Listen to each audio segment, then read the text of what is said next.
Hirkani news मीडियाच्या बातमीची घेतली प्रशासनाने दखल। औरवाड कवठे गुलंद बंद असलेल्या रस्त्याच्या कामाची सुरुवात गेली 10 ते 12 दिवस काम बंद होतं।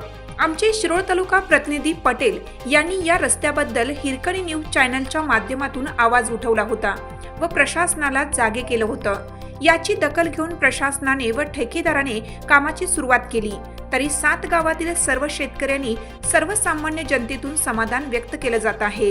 त्याचा आढावा घेतला आहे शिरोळ तालुका प्रतिनिधी आतिक पटेल।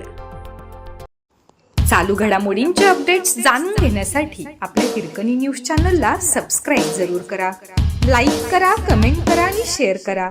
बेल आयकॉनवर प्रेस करा आणि नोटिफिकेशन्स मिळवा।